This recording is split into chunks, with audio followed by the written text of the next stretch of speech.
இல்ல ரவி, எனக்கு கொஞ்சம் போதும். நீங்க ஃபுல்லா எடுத்துக்கோங்க. இவங்களுக்குலாம் எதுக்கு கொடுக்கணும்? ஏதோ டேஸ்ட் கொண்டு கொடுத்தா ஓகே. நொந்து போய் உட்கார்ந்திருக்கேன் பூரா உனக்கு நல்ல மூடுல இருக்காயின் அர்த்தமா? போவாங்க. அவங்களுக்குலாம் நம்ம கொடுக்கணுமா என்ன? நான் ஒண்ணும் உங்ககிட்ட கேக்கல.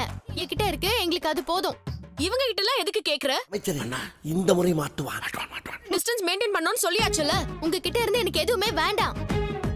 ஏய் என்னடி அவகிட்ட சத்தம் போட்டுட்டு இருக்க? ஏய் வர வர ஓன் சேட்டிலடா அதிகமா இருக்கு. இங்க பாரு. இவங்கள ஒழுங்கா பேச சொல்லுங்க. அப்படியே கைய கட்டி பேசணுமா? நீ சரியாதான் சொன்ன ஸ்ருதி. ஏற்கனவே நான் அம்மா நீங்க சாப்பிட்டு பாருங்களேன். நல்லா இருக்குடா. ஏன் ஒரு வியாபாரமா பண்ணலாமே? ஆமா நீ என்ன சாப்பிடுறாய் சூடாக? அதான் ஆண்டி நானும் சொல்லிட்டு இருந்தேன். அவ நல்லா சாப்பிடுவா. சரி நான் போயிட்டு வரேன். பரவாயில்ல சொல்லியா? வேண்டாம் சார். இப்பதான் நீ சரியா இருக்கிற. வைக்க வேண்டியவங்கள வைக்க வேண்டிய இடத்துல வைக்க வச்சிடலாம் ஆண்டி, நான் பாத்துக்கிறேன். இப்பவும் சொல்றேன், என் கை காசை கொடுத்தா நான் போயிடுறேன். அவளை கொடுத்துடலாம்.